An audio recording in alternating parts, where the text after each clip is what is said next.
Hi everyone, welcome to the channel. I'm Aliboo and today we will be reading the first chapter of the first book of the Keeper of the Lost Cities series. So I've been reading this series a lot recently by myself and I hope you'll enjoy reading them with me. So here we go. Miss Foster. Mr. Sweeney's nasal voice cut through Sophie's blaring music as he yanked her earbuds out by the cords. Have you decided that you're too smart to pay attention to this information? Sophie forced her eyes open. She tried not to wince as the bright fluorescence reflected off the vivid blue walls of the museum, amplifying the throbbing headache she was hiding. No, Mr. Sweeney, she mumbled, shrinking under the glares of her now staring classmates. She pulled her shoulder-length blonde hair around her face, wishing she could hide behind it. This was exactly the kind of attention she went out of her way to avoid. Why, she wore dull colors and lurked in the back, blocked by the other kids who were at least a foot taller than her. It was the only way to survive as a 12-year-old high school senior. Then perhaps you can explain why you were listening to your iPod instead of following along. Mr. Sweeney held up her earbuds like they were evidence in a crime, though to him they probably were.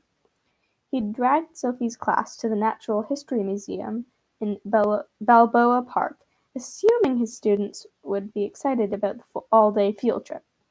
He didn't seem to realize that unless the giant dinosaur replicas came to life and started eating people, no one cared. Sophie tugged out a loose eyelash, a nervous habit, and stood at her feet. There was no way to make Mr. Sweeney understand why she needed the music to cancel the noise. He couldn't even hear the noise. Chatter from dozens of tourists echoed off the fossil-lined walls and splashed around in the cavernous room. But their mental voices were the real problem. Scattered, disconnected pieces of thought broadcasting straight into Sophie's brain, being like being in a room with hundreds of TVs blaring different shows at the same time. They sliced into her consciousness, leaving sharp pains in their wake. She was a freak. It had been her secret, her burden, since she fell and hit her head when she was 5 years old. She tried blocking the noise, tried ignoring it. Nothing helped, and she could never tell anyone. They wouldn't understand. Since you've decided you're above this lecture, why don't you give it? Mr. Sweeney asked. He pointed to the enormous orange dinosaur with a duckbill in the center of the room. Explain to the class how the Lambeosaurus differs from the other dinosaurs we've studied.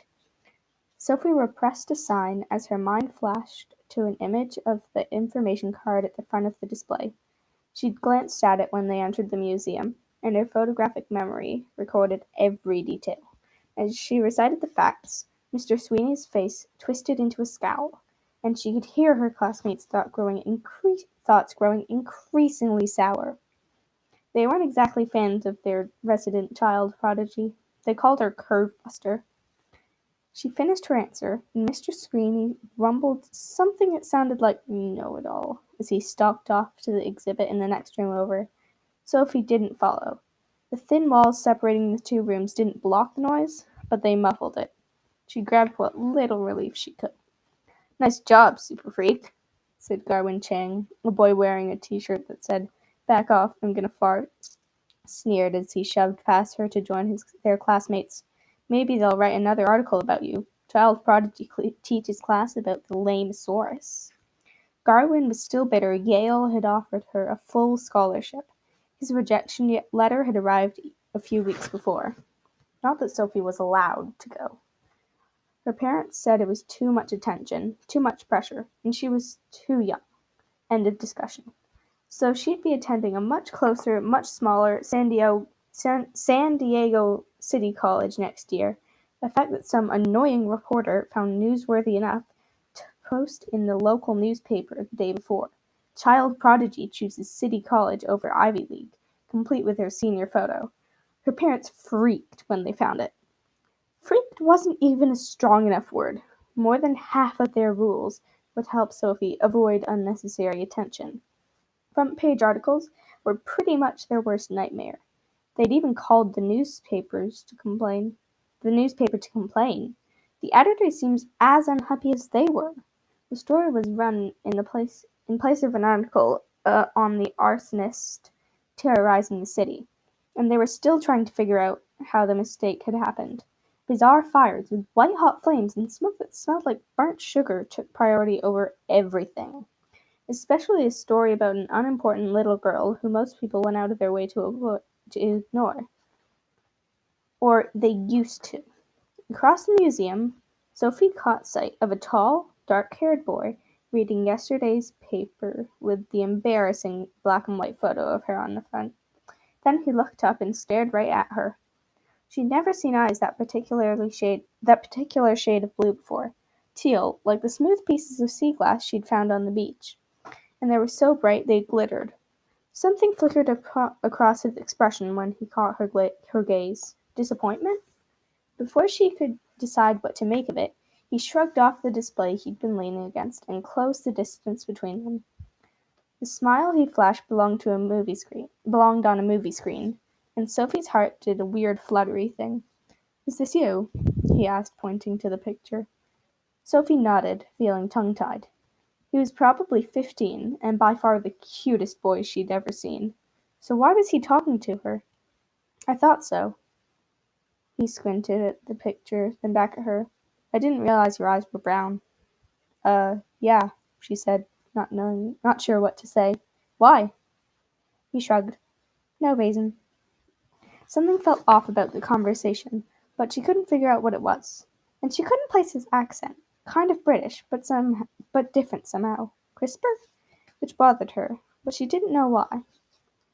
"Are you in this class?" she asked, wishing she could suck the words back as soon as they'd left her mouth. Of course he wasn't in her class. She'd never seen him before. She wasn't used to talking to boys, especially cute boys, and it made her brain a little mushy. His perfect smile returned as he told her, "No." Then he pointed to the hulking greenish figure they were standing in front of, the Albertosaurus, in all its giant lizard-esque glory. "Tell me something. Do you really think that's what they looked like? It's a little absurd, isn't it?" "Not really," said Sophie, trying to see what he saw. "It looked like a small T-Rex. Big mouth, sharp teeth, ridiculously short arms." Seemed fine to her. "Why? What do you think they look like?" He laughed. "Never mind. I'll let you get back to class. It was nice to meet you, Sophie." As he turned to leave just as two classes of kindergarteners barreled through the fossil exhibit.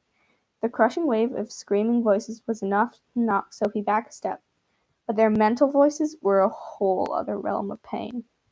Kids' thoughts were stinging, high-pitched needles, and so many at once was like an angry porcupine attacking her brain. Sophie closed her eyes as her hands darted to her head, rubbing her temples to ease the stabbings in her skull. Then she remembered she wasn't alone. She glanced around to see if anyone noticed her reaction, and locked eyes with the boy.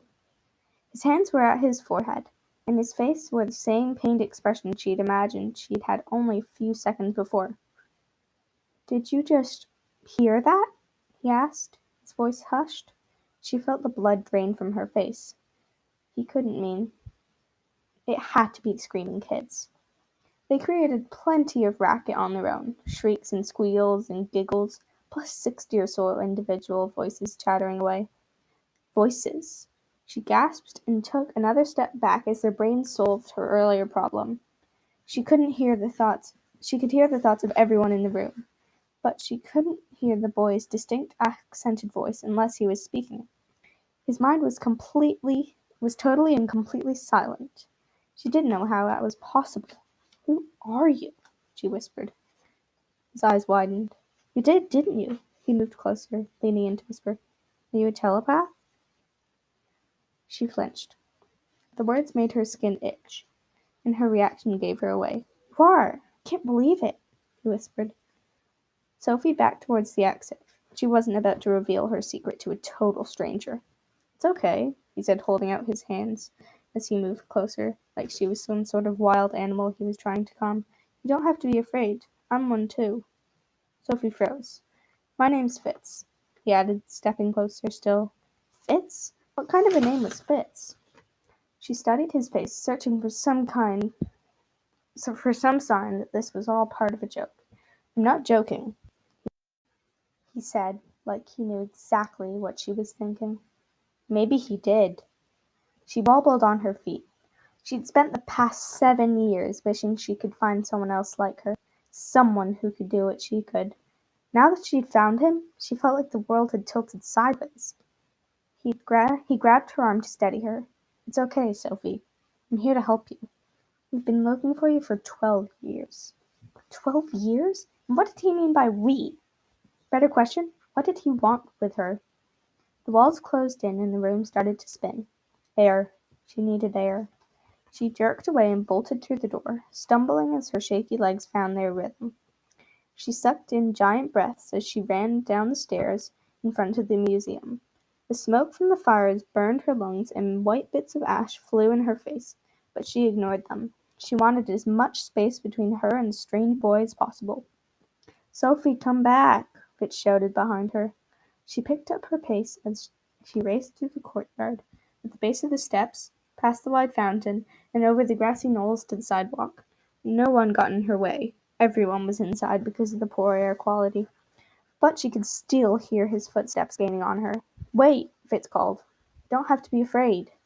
She ignored him, pouring all of her energy into her sprint, and fighting the urge to glance over her shoulder to see how far back he was. She made it halfway through a crosswalk before the sound of screeching tires reminded her that she hadn't looked both ways. Her head turned and she locked eyes with the terrified driver, struggling to stop his car before it plowed right over her. She was going to die. Alright, everyone, that's the end of this chapter. Here is a review of what happened. So, we meet Sophie, who is a 12-year-old high school senior, so she has obviously skipped like 6 grades, so she has to be really quite smart. And she's in a museum with her class, and her teacher finds her listening to music, and tells her to teach the class about a Lambiosaurus, which is a dinosaur, because they are at a museum. And Sophie, who has photographic memory, recites it, and her teacher calls her a show-off. She then reveals that she is a telepath, so she can hear the thoughts of everyone around her. And then she sees this boy when her class walks into the next exhibit, who's standing there with a newspaper that has her on it. And he comes over and starts talking to her. Then two classes of kindergartners run into the exhibit, and their thoughts hurt a lot because they're really loud and screechy. And Sophie notices that the boy that had the newspaper with her on it seemed to have the same headache that she did. Then she finds out that he's a telepath, and he finds out that she's a telepath. And then Sophie tries to get away from him, tries to run outside, but she doesn't, and she runs into a street without looking sideways, and she sees a frightened driver trying to stop his car. So that's the summary for that chapter. Thanks everyone for listening, and don't forget to be on the lookout for chapter 2 of this book. Now, see you in the next video. Bye.